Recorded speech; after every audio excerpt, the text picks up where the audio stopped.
getting laid. Welcome back to Recap It. Today we are going to recap 2017 drama comedy movie titled Gifted. Frank, a single man raising his genius niece, Mary, gets into a legal battle with his mother, Evelyn, over her custody. However, Evelyn will do anything to make Mary complete her mother's project.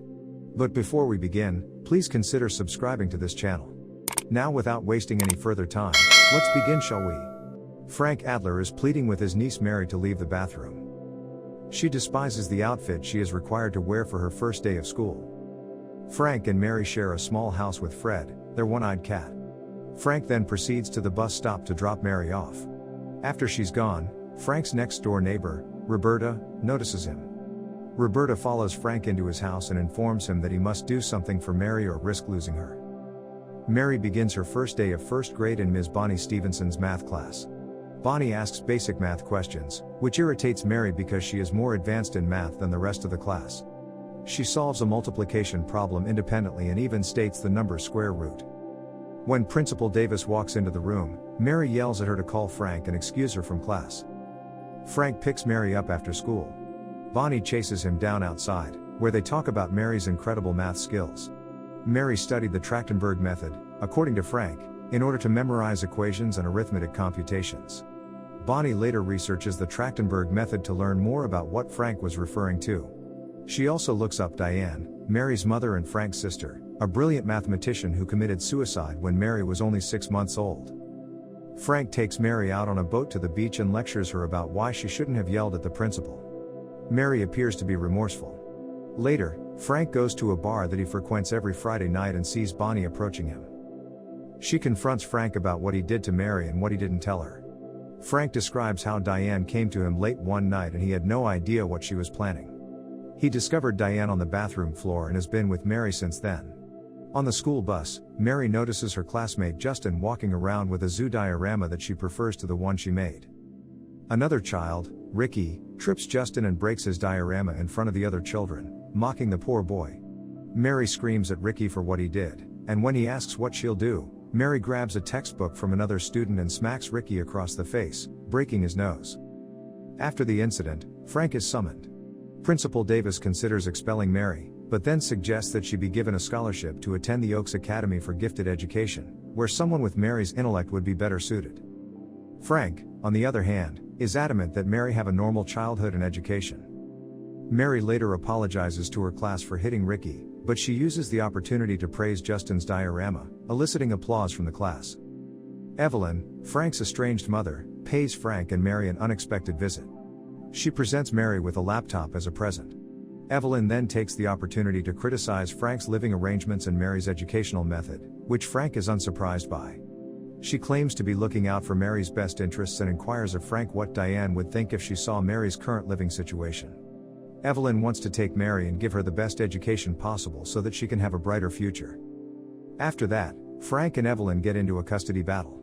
Frank is represented by Greg Cullen, while Evelyn is represented by Aubrey Highsmith.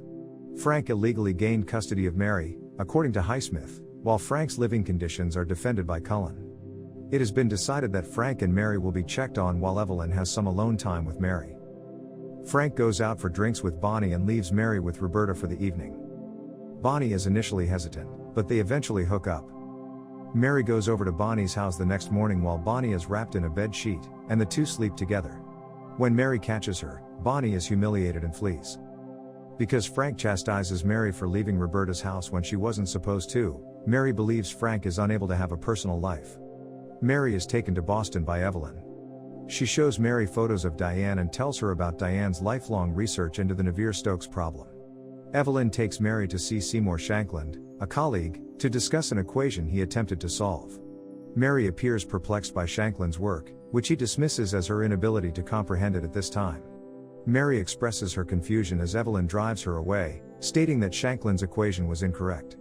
Mary returns and solves the problem on her own. Meanwhile, Frank and Bonnie continue to see each other in Tampa. Mary begins seeing Pat Golding, a psychologist. Pat learns a lot about Mary's life, including the fact that she doesn't have any friends her age and considers Roberta to be her best friend. When Mary mentions that she and Roberta watch UFC fights every week, Pat becomes concerned. Mary's biological father, Bradley Pollard, testifies on Evelyn's behalf at the next court hearing. Cullen questions Bradley about his lack of involvement in Mary's life, noting that he doesn't even know her middle name. Bradley is denied any type of custody by the judge. When Mary discovers that her father is present, she sobs bitterly over his failure to pay her a visit. Frank and Roberta take Mary to the hospital to see a family waiting for the birth of a new child to cheer her up. The family rejoices when they learn that a boy has been born. Frank tells Mary that this is how it was when she was born, and that he was the one who broke the news to her. Frank and Evelyn are back in the courtroom.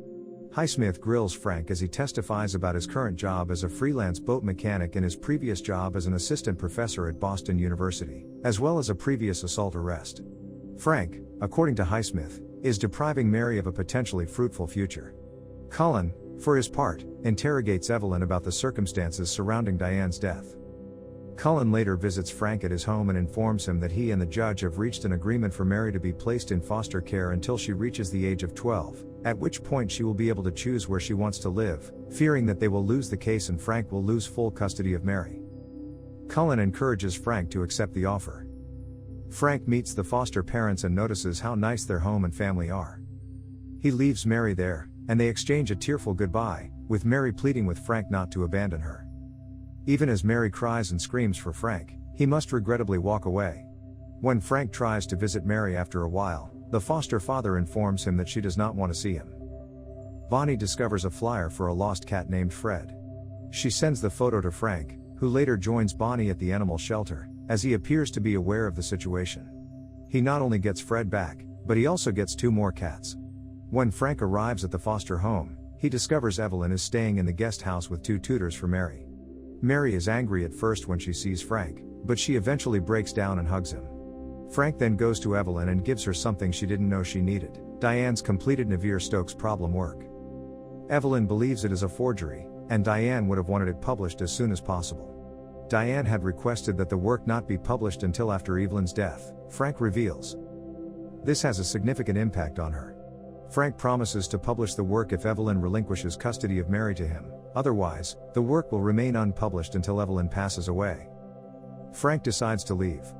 Evelyn bursts into tears and dials Shanklin's number. Mary has returned to Frank's house.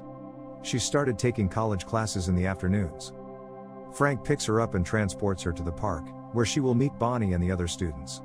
And this is where the movie comes to an end. I hope you enjoyed it. As always, until next time.